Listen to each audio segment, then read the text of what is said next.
শ্ৰদ্ধাৰ সাংবাদিক বন্ধু বান্ধৱীসকল, আজি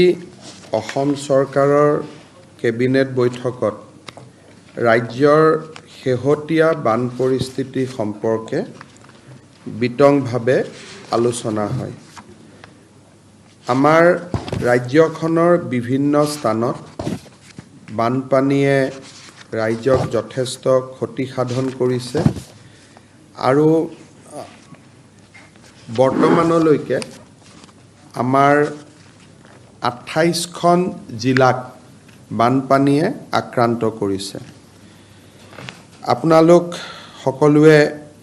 জানে যে আমাৰ এইবাৰৰ বানপানীত প্ৰায় 84 ৰেভিনিউ চাৰ্কেল এফেক্টেড হৈছে, 84টা ৰাজহ চক্ৰ। আৰু বৰ্তমানলৈকে আমাৰ হাতত পোৱা পৰিসংখ্যা অনুসৰি 2208খন গাঁও আমাৰ বানপানীয়ে এফেক্ট কৰিছে, যোৱা কালি নিশালৈকে যিটো বাতৰি। আৰু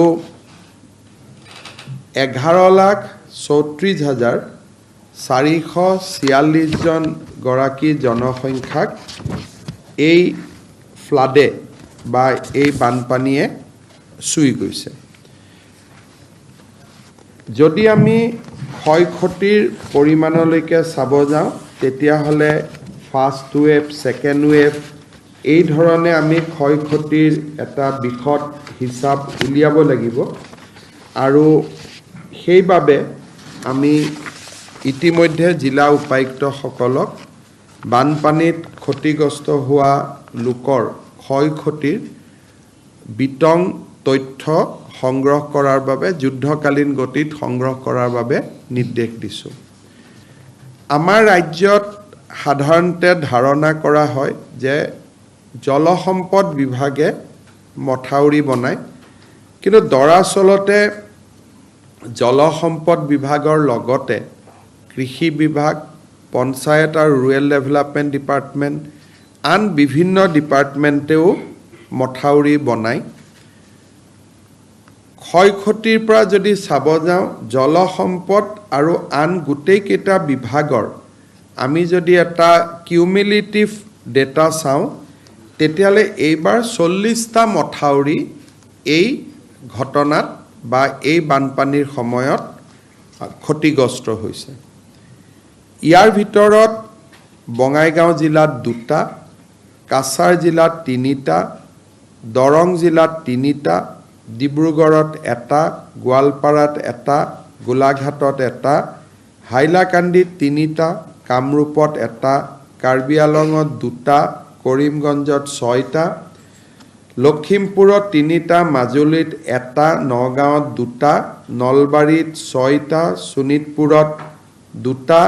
তামুলপুৰত 1টা আৰু ওদালগুৰিত 2টা। ইয়াৰ ভিতৰত ডিব্ৰুগড়, গোলাঘাট আৰু মাজুলী, নগাঁৱত ক্ষতিগ্ৰস্ত হোৱা 4টা মথাউৰি জলসম্পদ বিভাগৰ, আন দৰং জিলাতো 1টা মথাউৰি জলসম্পদ বিভাগৰ, কিন্তু কম বেছি পৰিমাণে আন বিভাগেও নিৰ্মাণ কৰা মথাউৰিসমূহ এই ফ্লাডৰ সময়ত এফেক্ট হৈছে। এতিয়ালৈকে আমাৰ হাতত পোৱা খবৰ মতে 922টা পথ বা ৰাস্তা এই বানপানীয়ে ক্ষতিগ্ৰস্ত কৰিছে। 52খন দলং এই বানপানীত ভাঙি পৰিছে। 52খন দলং এতিয়ালৈকে এই বানপানীত ভাঙিছে। এই গোটেই বানপানীৰ সময়ত দুৰ্ভাগ্যজনকভাৱে 38 গৰাকী লোকৰ মৃত্যু হৈছে আৰু কামৰূপ জিলাৰ আৰবান ফ্লাডিঙত 1জন লোকৰ মৃত্যু হৈছে। আজিও ডিব্ৰুগড়ত 1টা, দৰঙত 2টা, বিশ্বনাথত 1টা আৰু গোলাঘাটত 1টা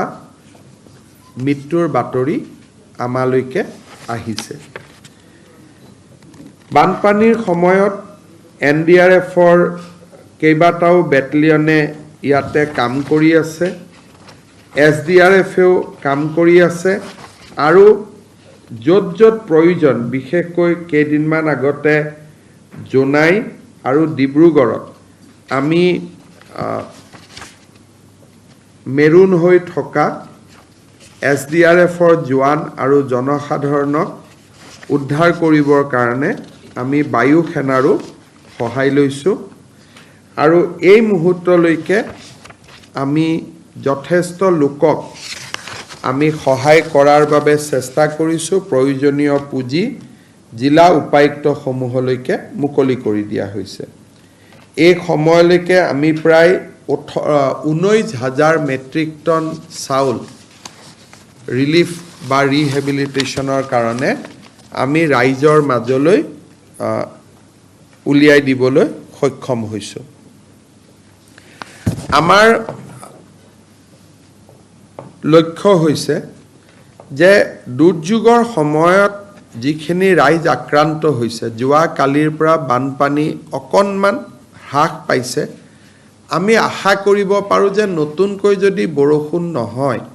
তে দ্বিতীয় ৱেভটোৰ যিটো প্ৰভাৱ হি অহা দুদিনৰ ভিতৰত নিৰাময় হ'ব কিন্তু আগৰ অভিজ্ঞতা মতে জুলাই মাহত থাৰ্ড ৱেভ এটাও আহে আগত আমি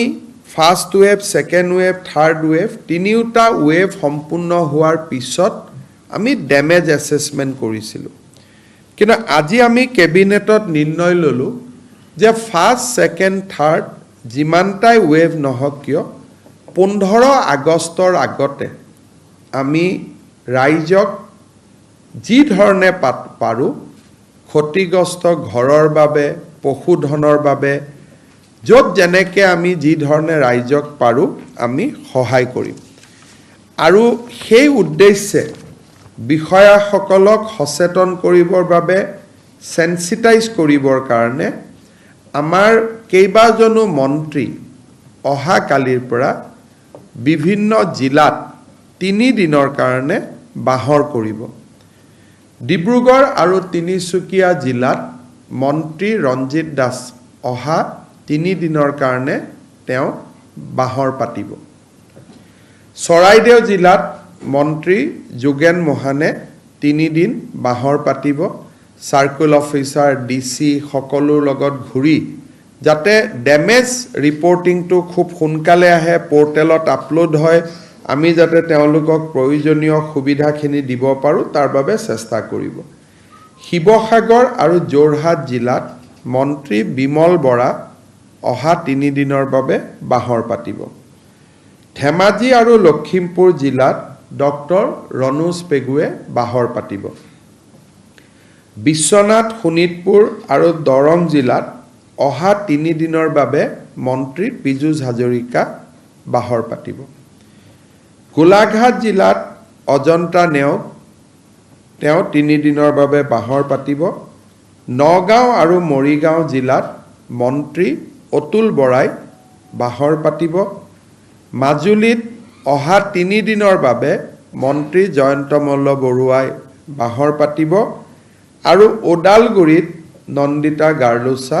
বাহৰ পাতিব বৰাক উপত্যকাত বানপানীৰ ক্ষতিৰ বুজ ল'বলৈ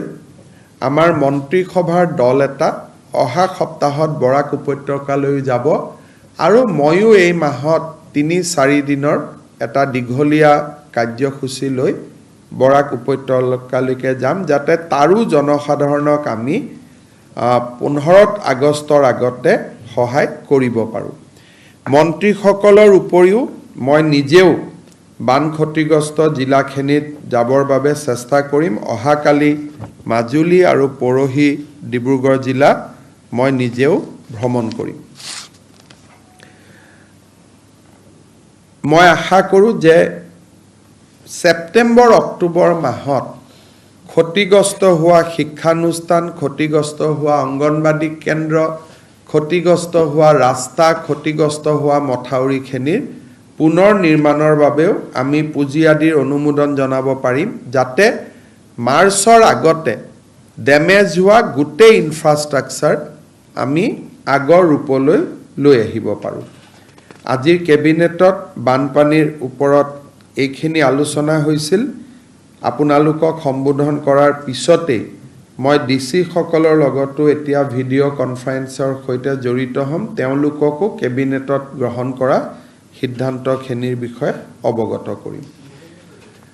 ইয়াৰ উপৰিও কেবিনেটত কেইটামান আমাৰ প্ৰত্যেক কেবিনেটতে প্ৰত্যেক সপ্তাহতে আমি কিছু ভাল সিদ্ধান্ত গ্ৰহণ কৰোঁ আৰু সেই বিষয়ে আপোনালোকক মই থুলমূলকৈ জনাইছোঁ যিহেতু আপোনালোকৰ মাজত আহিছোঁ যোৱা সপ্তাহত মই কোৱাৰ দৰে আমাৰ কেবিনেটে আজি মই ঘোষণা কৰিছিলোঁ 35টা কিন্তু 37টা নতুন স্থানত আমাৰ কিডনি ডায়ালিসিস সেন্টাৰ বনাবৰ বাবে অনুমোদন দিয়ে ৰাজ্যৰ 22খন জিলা আৰু মেডিকেল কলেজত 50টা বেডৰ 22টা আইসিইউ বনাবৰ বাবে 522 কোটি টকাৰ এটা খুব বিশেষ প্ৰকল্প এটা আজি হাতত লৈছে অৰ্থাৎ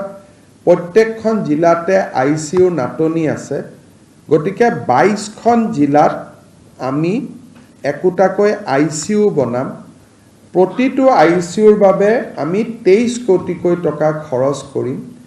আৰু এই আইসিইউখিনি আমি পাব্লিক প্ৰাইভেট পাৰ্টনাৰশ্বিপত চলাবৰ বাবে যত্ন কৰিম কাৰণ কেতিয়াবা চৰকাৰে আইসিইউ বনালেও তাত ডক্টৰ নথকাৰ কাৰণে আইসিইউ বিলাক নচলে সেই কাৰণে এই আইসিইউখিনি আমি পাব্লিক প্ৰাইভেট পাৰ্টনাৰশ্বিপত চলাবৰ বাবে যত্ন কৰিম কোনোবা হস্পিটালৰ লগত প্ৰাইভেট হস্পিটালৰ লগত আমি টাই আপ কৰিম ৰোগীয়ে মাসুলটো চৰকাৰী দিব গেপখিনি চৰকাৰে দিব ৰোগীয়ে মাসুলটো প্ৰাইভেট হস্পিটালক দিব নালাগে ৰোগীয়ে চৰকাৰী নিৰীক্ষত দিব কিন্তু চৰকাৰী নিৰীক্ষতকৈ পাব্লিক প্ৰাইভেট হস্পিটালখনক যিখিনি অতিৰিক্ত দিব লাগিব সেইখিনি চৰকাৰে নিজৰ বাজেটৰ পৰা দিব যেনেকৈ আমাৰ কিডনি ডায়ালিসিস সেন্টাৰ কেইটা আমি এপলো হস্পিটালৰ লগত লগ লাগি চলাও তেনেকৈ আমি ভাৰতবৰ্ষত কোনোবা ডাঙৰ প্ৰাইভেট চেনেটাৰ লগত পিছত টেন্ডাৰ কৰি আমি চিন্তা কৰিম যে কোনোবাই আমাৰ হৈ আইসিইউখিনি চলাব পাৰে নেকি কিন্তু পেশেন্টে তাৰ কাৰণে কোনো এপলক ফিজ দিব নালাগে পেশেন্টে চৰকাৰী নিৰীক্ষক দিলে হ'ব অতিৰিক্তখিনি চৰকাৰে নিজৰ পুঁজিৰ পৰা দিব আজি এটা আমি নতুনকৈ আপোনালোকে জানে যে অসম গভৰ্ণমেণ্ট আৰু টাটা ট্ৰাষ্টে লগ লাগি আমি 17খন ক্যান্সাৰ হস্পিটাল হয় নিৰ্মাণ কৰিলোঁ নহলে আমি নিৰ্মাণৰ কাম আমি অব্যাহত ৰাখিছোঁ এই যেটো টাটা ট্ৰাষ্টৰ লগত আমাৰ এগ্ৰিমেন্ট আছিল এই এগ্ৰিমেন্টটো শেষ হৈছে হস্পিটালখিনি চলাবৰ কাৰণে আজিৰ কেবিনেটে আৰু 5 বছৰলৈকে আমাৰ যেটো বুজাবুজিৰ চুক্তি তাক বৃদ্ধি কৰিবৰ বাবে সিদ্ধান্ত লৈছে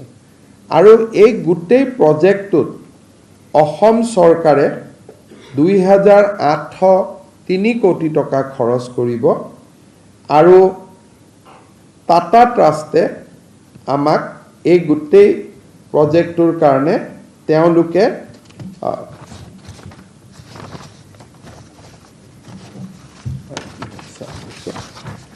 টাটা ট্ৰাষ্টৰ পৰা 1100 কোটি টকা তেওঁলোকে আগবঢ়াব তাৰমানে টোটেল অসম চৰকাৰৰ খৰচ হ'ব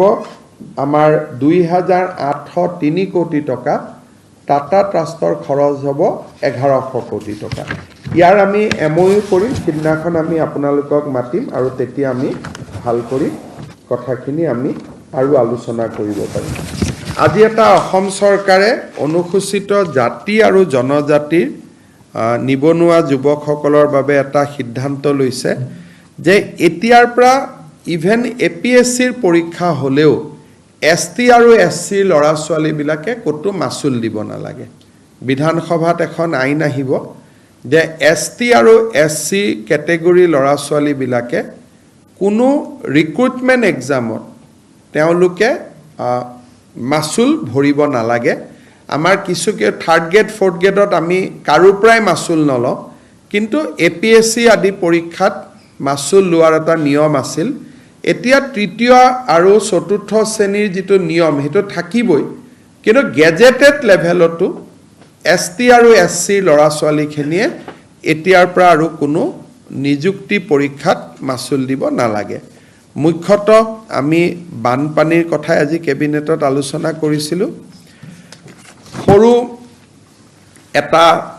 সিদ্ধান্ত আজি আমি লৈছোঁ অসম গভৰ্ণমেণ্টে 2009 চনত বৰডিকৰাইত এটা হাইড্ৰ পাৱাৰ প্ৰজেক্ট বনাবৰ কাৰণে সিদ্ধান্ত লৈছিলে Necon power and infrastructure private limited বুলি এটা সংস্থাক এই কামটো কৰিবৰ কাৰণে নিৰ্দেশ দিছিলে 2015 চনত তেওঁলোকে গম পালে যে ইয়াত এনভাইৰনমেণ্টেল ক্লিয়াৰেন্স নাই প্ৰজেক্টটো বন্ধ কৰি দিলে হাইকোৰ্টৰ অৰ্ডাৰৰ কাৰণে আমি নেকন পাৱাৰ্ছক 100 কোটি টকা কম্পেনসেশ্যন দিবলগীয়া হ'ল কিন্তু এনভাইৰনমেণ্টেল ক্লিয়াৰেন্স নথকাকৈ প্ৰথমতে এই প্ৰজেক্টটো হাতত লোৱাটো এটা ডাঙৰ ভুল আছিল আৰু পিছতো প্ৰজেক্টটো ক্লিয়াৰেন্স নলৈ পাৱাৰ ক্লিয়াৰেন্স নলৈ 2015ত অসম গভৰ্ণমেণ্টে হঠাতে প্ৰজেক্টটো বন্ধ কৰি দিলে কাৰো ওপৰত একচনো নললে যে প্ৰজেক্টটো আৰম্ভ কিয় কৰা হৈছিল উইদাউট এনভাইৰনমেণ্টেল ক্লিয়াৰেন্স এই গোটেই ঘটনাটো কি প্ৰেক্ষাপটত আগবাঢ়িছিলে কি প্ৰেক্ষাপটত চৰকাৰক হাইকোৰ্টৰ নিৰ্দেশ মতে চৰকাৰে ইমান কোটি টকা কম্পেনসেশ্যন দিবলগীয়া হ'ল এই গোটেই কেছটো ইনকুৱাৰী কৰাৰ কাৰণে কেবিনেটে আজি CBI লৈকে ৰেফাৰ কৰিছে এইটো CBI ইনকুৱাৰী কৰিব যে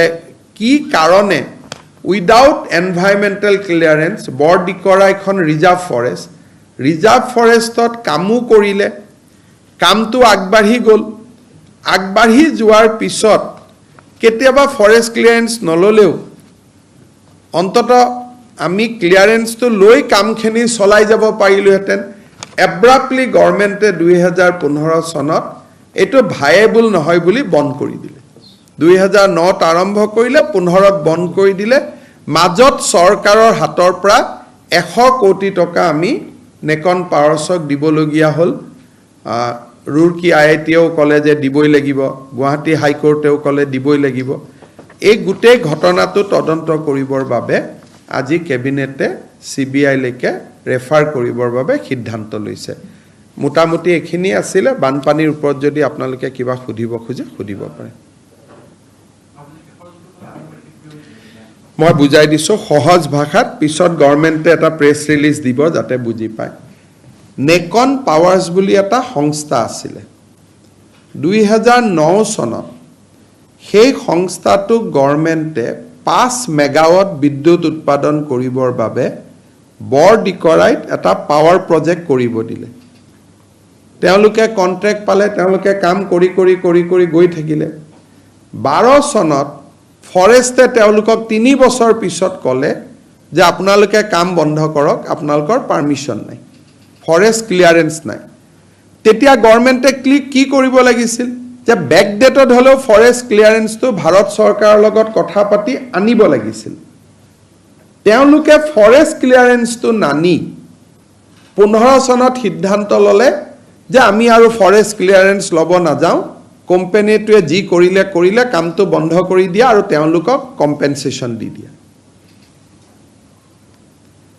ফলত প্ৰায় 100 crores 98 crores গভৰ্ণমেণ্টৰ ক্ষতি হ'ল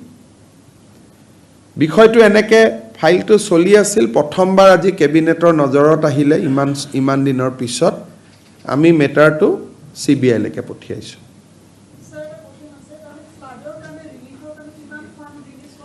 ইয়াতে কোনো তাৰ আপাৰ লিমিট নাই যিমান টকাৰ প্ৰয়োজন সিমান টকা আমি দিম আমাৰ নৰ্মছ আছে সেই নৰ্মছ মতে যিমান টকাৰ প্ৰয়োজন আজিৰ দিনত ভাৰত চৰকাৰৰ পৰা আমাৰ 1300 কোটি টকা আমাৰ হাতত আছে গতিকে আমি আমাৰ এতিয়ালৈকে 100 কোটিও খৰচ হোৱা নাই গতিকে আমাৰ লগত স্পেচটো বহুত খেনি আছে আমি ৰাইজক সহায় কৰাত উইদিন নৰ্মছ ৰাইজক সহায় কৰাত টকা পইচাৰ কোনো অসুবিধা নাই খালি এটো উইদিন নৰ্মছ হ'ব লাগে উইদিন নৰ্মছ হলে আমাৰ আজি আমাৰ হাতত মই অফুৰন্ত বুলি নকওঁ কিন্তু পৰ্যাপ্ত পুঁজি আছে আমি মানুহক সহায় কৰাত কোনো অসুবিধা নাই আৰু প্ৰধানমন্ত্ৰী ডাঙৰীয়াই কৈছে যে লাগিলে মই আৰু টকা দিম সেইকাৰণে মই ডিসি সকলকো আজি কম যাতে উদাৰভাৱে সকলোকে সহায় কৰে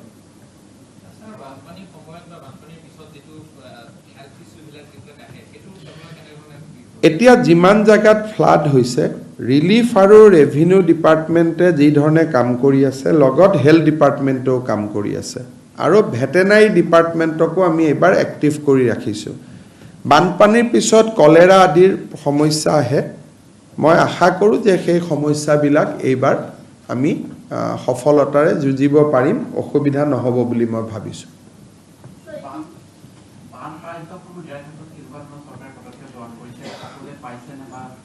চক সাধাৰণতে কোনোবা এটা জেগাত মথাউৰি ভাঙিলে প্ৰথম 24 ঘণ্টাত গোটেইখিনি যা যোগাৰ কৰোঁতে অলপ সমস্যা হয় কিন্তু যোৱা দুদিন মন্ত্ৰী ৰঞ্জিত দাস ডিব্ৰুগড়ত আছিলে পীযুষ হাজৰিকা আজি মাজুলীৰ পৰা আহিছে যোৱাকালিও মই গোলাঘাট আৰু কলিয়াবৰ ঘূৰি আহিছোঁ কলিয়াবৰত যোৱা কালি মাত্ৰ মথাউৰিটো ভঙাৰ কাৰণে অলপ দুই এটা অসুবিধা মানুহে পাইছিল কিন্তু আজি ৰিলিফ পাইছে আৰু মুখ্যমন্ত্ৰী মহোদয় আপুনি কৈছে যে কলিয়াবৰত আপুনি কালি গৈছিলে কিন্তু আজি তেওঁলোকে প্ৰতিবাদ কৰিছে তেওঁলোকৰ প্ৰতিবাদটোৰ কাৰণটো বেলেগ 2017ৰ বানপানীত কিবা টকা পোৱা নাছিলে এটা সেইটো খোৱা বস্তু নোপোৱাৰ প্ৰতিবাদ নহয় এইটো পুৰণি ক্ষোভৰ প্ৰতিবাদ 2017ত এটা বানপানী হৈছিলে আমি বানপানীৰ মানুহখিনিক ক্ষতিপূৰণ দিছিলোঁ কিন্তু কিছু মানুহে ক্ষতিপূৰণ পোৱা নাছিলে গতিকে 17 চনৰ ক্ষোভটো আজি যেহেতু আকৌ বানপানী হ'ল গতিকে মন্ত্ৰী কেশৱ মহন্তৰ ওপৰত তেওঁলোকে পুৰণা ক্ষোভটো উদ্গীৰণ কৰিছে মই বেয়া পোৱা নাই ঠিক আছে যদি সঁচাই কোনোবাই পোৱা নাছিলে 17ত আমি ইনকুৱাৰী কৰি আমি দিয়াৰ ব্যৱস্থা কৰিম কিন্তু এটা আজি নোপোৱাৰ কথা নহয় এই মানুহখিনিক যোৱাকালিও মই লগ পাই আহিছোঁ খংটো আজি নহয় 17 চনৰ খং মাজুলীৰ বিষয়ে যেহেতু আপুনি নিজেও গৈছিলে মাজুলীৰ যিটো পৰিৱেশ হৈছে মাজুলী পৰিৱেশৰ বিষয়ে তেখেতে কালি মই যাম ৰিলিফতো কোনো মানুহে কোনো কমপ্লেইন আৰু আজি পানীও কমিছে এছটি এছচিৰ ক্ষেত্ৰত গেজেটেড অফিচাৰ এইটো এটা চব কিছুমান কাম আমি এছটি এছচি ল'ৰা ছোৱালীখানে কৰোঁ বাবা চাহেব আম্বেদকাৰে কৈ গৈছিলে গতিকে এছটি এছচি হোৱাৰ দিনাখনে আৰু জেনেৰেলৰ প্ৰশ্নটো নানো পিছত আকৌ জেনেৰেলো পাই যাব কিছুমান কাম সংবিধানৰ আৰ্টিকল 14তে কৈ দিছে যে গভৰ্ণমেণ্টে কিছুমান কাম অকল এছটি এছচিৰ কাৰণেই কৰিব লাগে তেওঁলোকে অলপ পাব লাগে সব বস্তু যদি সকলোৰে কাৰণে দি দিওঁ তেনে এছটি এছচি মানুহখিনিয়ে নাভাবিব যে আমাকো চৰকাৰে স্পেচিয়েলি চাই গতিকে দুটা দিন তেওঁলোকৰ কাৰণে থাকিব দিয়ক ছমাহ পিছত সকলোকে কৈ দিম ইয়াত হাৰ্ডলি কেই টকা উঠে থাৰ্ড গ্ৰেড আৰু ফৰ্থ গ্ৰেডটো চবেই ফ্ৰীয়ে কৰে অকল লোকসেৱা আয়োগৰ পৰীক্ষাকেইটা ছোৱালীৰ কাৰণে কিবা এটা দিলে লগে লগে ল'ৰাক কেতিয়া দিব এছটি এছচিৰ কাৰণে দিলে জেনেৰেলক কেতিয়া দিব তেতিয়ালে এই ছোৱালীখিনি বা এছটি এছচিখিনিয়ে প্ৰিভিলেজ ফিলেই নকৰিব কেতিয়াও যে সমাজে তেওঁলোকক গুৰুত্ব দিয়ে সেইকাৰণে বাবা চাহেব আম্বেদকাৰ ৰাম মনোহৰ লোহিয়াৰ দৰে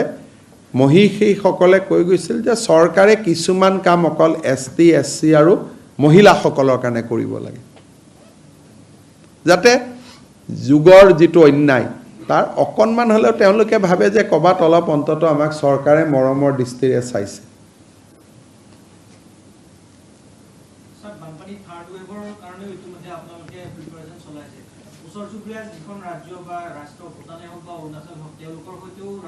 তেওঁলোকৰতো হাতত কোনো উপায় নাই ক্লাউড ব্লাষ্ট অৰুণাচলত হৈছে পানীটো তেওঁলোকে ধৰি ৰাখাৰতো কোনো উপায় নাই এতিয়া অৰুণাচলত যেতিয়া ডাঙৰ ডাঙৰ ৰিজাৰ্ভিয়ৰবিলাক হ'ব কিছু পানী তেওঁলোকে ধৰি ৰাখিব পাৰিব গতিকে যেতিয়ালৈকে চাইনাৰ বৰ্ডাৰত ডাঙৰ ডাঙৰ পাৱাৰ প্ৰজেক্টবিলাক নহয় আমাৰ বৰ্ডাৰত নহয় চাইনাৰ ফালে ডাঙৰ ডাঙৰ ৰিজাৰ্ভিয়ৰ এতিয়া অৰুণাচল গভৰ্ণমেণ্টে বহুত কেইটা পাৱাৰ প্ৰজেক্ট হাতত লৈছে তেওঁলোকে পানী কিছু ৰিজাৰ্ভ ৰাখিব পাৰিব নহ'লে ক্লাউড ব্লাষ্ট হ'লে গোটেই পানীটো আমালৈকে নামি আহে আমি মাত্ৰ যোগাযোগ কৰিব পাৰোঁ এইবাৰ অৰুণাচল চৰকাৰ আৰু আমাৰ যোগাযোগটো ভাল আছিল কাৰণে আমি পাছিঘাটত পানী হোৱাৰ লগে লগে আপোনালোকক খবৰ দিব পাৰিছোঁ যে তাত হৈছে, এতিয়া ইয়াত হ'ব, বা এতিয়া আমি আপোনালোকক ক'ব পাৰোঁ যে অহা কালি পৰহি বৰপেটা বা ধুবুৰী গোৱালপাৰাত পানী বাঢ়িব। সেইমতে আমি ব্যৱস্থা লৈছোঁ। ভূটানেও অলপ পানী এৰিলেও আজিকালি আমাক খবৰ দি দিয়ে। গতিকে যোগাযোগটো ভাল, কিন্তু তেওঁলোকে পানীখিনিতো ধৰিব নোৱাৰে। অহা কালিৰ 4 দিন পিছতে গোটেই পানীখিনিয়ে গৈ বাংলাদেশত ভয়াৱহ পৰিৱেশৰ সৃষ্টি কৰিব। এতিয়া অসমে বাংলাদেশক কি সহায় কৰিব পাৰোঁ? আমি মাত্ৰ খবৰটোৱে দিব পাৰোঁ যে আমি ইমান পানী ওলাই গৈ আছে, কিন্তু আমিতো ইয়াত পানীটো ধৰি ৰাখিব নোৱাৰোঁ। সেইকাৰণে এতিয়া আপোনালোকে অলপমান কেইদিনমান আগতে ভাৰত চৰকাৰে এটা কথা কৈছিলে, মানুহে অলপমান হাঁহি মুলি উলিয়াই দিলে। আমি ভাৰত চৰকাৰে কৈছে যে 50টা আমি ৰিজাৰ্ভিয়ৰ কৰাৰ কাৰণে আমাৰ ৱেটলেণ্ডবিলাকত, যেনেকৈ দীপৰ bill is a good wetland, তাতে আমি পানী ধৰি ৰাখিব পাৰোঁ। তেনেকৈ ব্ৰহ্মপুত্ৰত নগাঁৱৰ পৰা ধুবুৰীলৈকে যিমান ৱেটলেণ্ড আছে, সেই ৱেটলেণ্ডকেইটা যদি আমি অলপমান চাফ চুফ সুন্দৰ কৰি ৰাখিব পাৰোঁ, তাত কিছু ৰিজাৰ্ভিয়ৰ হ'ব পাৰে। পানীৰ সমাধান কি? এইটোতো সকলোৱে জানে যে পানীৰ সমাধান এটাই, যে পানীটো ৰিজাৰ্ভিয়ৰত ধৰি ৰাখিব লাগিব। ইয়াৰ বানপানীৰ সমস্যাৰ সমাধানৰ চিম্পল ফৰ্মুলা, যেনেকৈ চাইনিজ বা সকলোৱে কৰিছে, যে পানীটো আহিব, পানীটো পুখুৰী বুলি ক'ব পাৰে, হ্ৰদ বুলিও ক'ব পাৰে। পুখুৰী বুলি ক'লে দুই এজনে হাঁহি দিব, হ্ৰদ বুলি ক'লে অলপ চিৰিয়াছলি ল'ব, যে হ্ৰদ বনাই আপুনি পানীটো ধৰি ৰাখিব লাগিব। তাৰ পিছত পানীটো কমিলে নদীলৈকে পানীটো পুনৰ এৰি দিব লাগিব। সমাধানটো এটা, ইয়াৰটো আৰু বেলেগ বিকল্প সমাধান একো নাই। গতিকে যেনেকৈ এতিয়া নদীত পানী আহিলে আমি প্ৰাকৃতিক চেনেলকেইটা দি, দীপৰ বিলটো এতিয়া আপোনালোকে দেখা পাব আমি পূৰা ভৰাই থৈছোঁ পানী তাতে। আগতে দীপৰ বিলত পানী নাথাকে। আজি আপোনালোকে চালে দেখা পাব যিমান গুৱাহাটীলৈকে পানী আহিছে, মই আজি খনামুখলৈকেও গৈছিলোঁ, মেক্সিমাম পানী আমি দীপৰ বিলত কনভাৰ্ট কৰাই দিছোঁ বৰ্তমান, যাতে অলপ হ'লেও নলবাৰীত পানীটো কম যায়। তাৰমানে পানীৰ সমাধান এইটোৱে যে ডাঙৰ ডাঙৰ সাগৰ সদৃশ পুখুৰী কৰি আপুনি পানীটো ধৰি ৰাখিব লাগিব। তাতো কেতিয়াবা বিপদ, পুখুৰীকেইটাত যদি পানী অদ্ভুত পানী সোমাই যায়, সেই ৰিজাৰ্ভৰো ভাঙি যাব পাৰে কেতিয়াবা। সেইকাৰণে ভেৰি টিকি। কিন্তু প্ৰাকৃতিক জাগাকেইটাত, যেনেকৈ মৰিগাঁৱত চাৰণ বিল আছে, আমি ব্ৰহ্মপুত্ৰৰ কিছু পানী চাৰণ বিলত ধৰি ৰাখিব পাৰোঁ। বিলখনো ৰিচাৰ্জ হয়, ফ্ৰেছ ৱাটাৰ পালে বিলখনৰ যি মাছ বা আন বিলত যি উদ্ভিদ আছে তেওঁলোকেও ফ্ৰেছ লাইফ এটা পায়। সেইকাৰণে ভাৰত চৰকাৰে এটা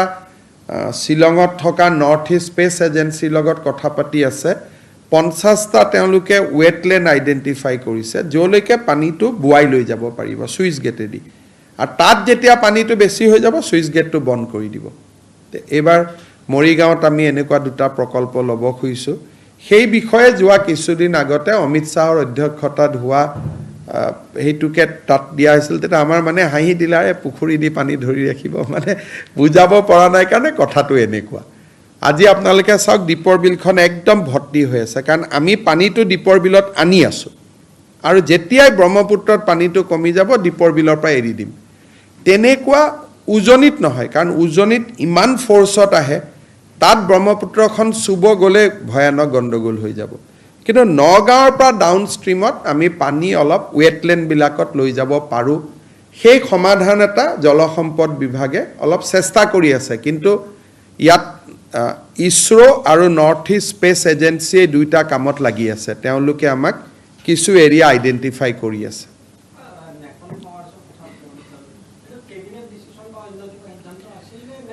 তেতিয়া 2015 চনত মুখ্যমন্ত্ৰীৰ এপ্ৰুভেলতে, তেতিয়াৰ মুখ্যমন্ত্ৰীৰ এপ্ৰুভেলতে প্ৰজেক্টটো বন্ধ হৈ গৈছিলে।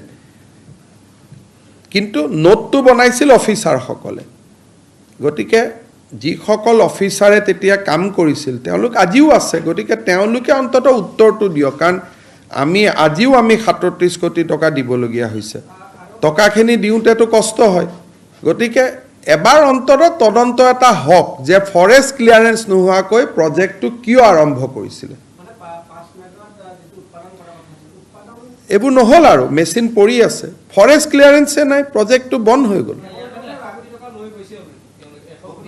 তেওঁলোকেতো কম্পেনচেশ্যন কোৰ্টে দিবই ক'লে যে এওঁলোকেতো গভৰ্ণমেণ্টৰ অৰ্ডাৰত কাম কৰিছে, মেচিন আনিছে, খৰচ কৰিছে, এওঁলোককতো দিবই লাগিব।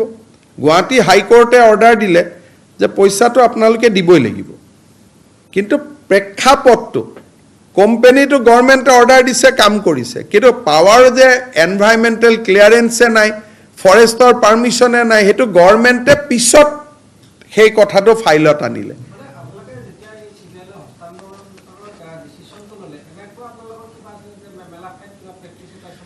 আমিতো একোৱে গম নাপাওঁ, আমিতো ফাইলত পঢ়া কথাখিনিহে গম পাওঁ। ফাইলত চিম্পল লিখিলে যে আগত এনভাইৰনমেণ্টেল ক্লিয়াৰেঞ্চ আমি ল'ব লাগিছিল, নল'লোঁ, নোলোৱা কাৰণে প্ৰজেক্টটো বন্ধ কৰি দিয়ক আৰু যিখিনি মেচিন টেচিন লগালে তাৰ পইচাটো তেওঁলোকক দি দিয়ক, ইমানেই নোটটোত আছে। এতিয়া বাকী কথাখিনি কি আছিল কি নাই CBI সুধিলেহে গম পাব। যিটো নোট আছিল নোটটো চিম্পল যে আমি এনভাইৰনমেণ্টেল ক্লিয়াৰেঞ্চ ল'ব লাগিছিল, আমি নল'লোঁ, আৰু প্ৰজেক্টটোত অলৰেডি যি খৰচ হ'ল খৰচখিনি আমি কোম্পানীটোক দি দিম আৰু প্ৰজেক্টটো বন্ধ কৰি দিম। সব দিয়াই হ'ল অলৰেডি, আৰু বাকীখিনিও দিব লাগিব। হাইকোৰ্টে আমাক অৰ্ডাৰ দিছে আৰু হাইকোৰ্টে ৰুৰকি IIT দি এটা যোগাযোগ কৰিলে, ৰুৰকি IITয়ে পৰীক্ষা কৰিলে যে ইমান টকা দিব লাগিবই। গতিকে টকাটোতো হাইকোৰ্টে আমাক দিব দিছে, দিবই লাগিব, নিদিলে ইণ্টাৰেষ্টটো আমাৰ মূৰত আকৌ আহি থাকিব, এসময়ত সেইটো 1000 কোটি টকা হ'ব। কিন্তু যি অফিচাৰে কৰা মানুহকেইটাইতো কোনো আপত্তি নাই, মই কৰিব দিছোঁ, গভৰ্ণমেণ্টে অৰ্ডাৰ দিছে কাৰণে মই কৰিছোঁ। আজি যদি PWD ঠিকাদাৰ এজনক মই ফৰেষ্টৰ মাজত ৰাস্তা বনাব দিওঁ, সিটো বনাব, পিছত যেতিয়া ফৰেষ্টে বন্ধ কৰে তেতিয়া PWDয়ে উত্তৰ দিব লাগিব না যে আপুনি ফৰেষ্টৰ ক্লিয়াৰেঞ্চ নোহোৱাকৈ ৰাস্তাটো কিয় বনাব দিছে। এতিয়া কিয় বনাব দিছিল এই কথাটো সুধিলেহে আমি কথাটো গম পাম। সেইকাৰণে হাইকোৰ্টৰ অৰ্ডাৰটো পালন কৰাৰ পিছত আমি ফাইলটো বন্ধ কৰি থ'ব পাৰিলোহেঁতেন। এতিয়া আমি ফাইলটো বন্ধ নকৰি মেটাৰটো আমি CBIক দিব খুজিছোঁ, এটা ইনভেষ্টিগেশ্যন হওক। এতিয়া আপোনালোকে বস্তুটো পলিটিকেল কৰিব খুজিলে মই উত্তৰ দিব খোজা নাই, কিন্তু সেই সময়ত খুব সম্ভৱ পাৱাৰ মিনিষ্টাৰো মুখ্যমন্ত্ৰী আছিলে, মোৰ যিটো ধাৰণা। কোনো ব্যক্তিৰ বিৰুদ্ধে ইয়াত আক্ৰোশ নাই, কিন্তু আমি যে টকাটো দিবলগীয়া হ'ল আমিওতো ক্লিন থাকিব লাগিব না, নহ'লে আমাৰ পিছত কোনোবা আহি আকৌ আমাৰ ওপৰতো ইনকুৱাৰী লগাব নহয় যে এওঁ পৰীক্ষা নকৰাকৈ কিয় পইচাটো দি দিলে বুলি, দুখততো আমিও পৰিম না। গতিকে আমি মাত্ৰ আমাক ক্লিন কৰাৰ কাৰণে, আৰু মই যিমান দূৰ জানো এই গোটেই তদন্তটোত ৰাজনৈতিক ব্যক্তি কোনো নাই। যোন ৰাজনৈতিক ব্যক্তি সেই সময়ত আছিলে তেওঁলোকে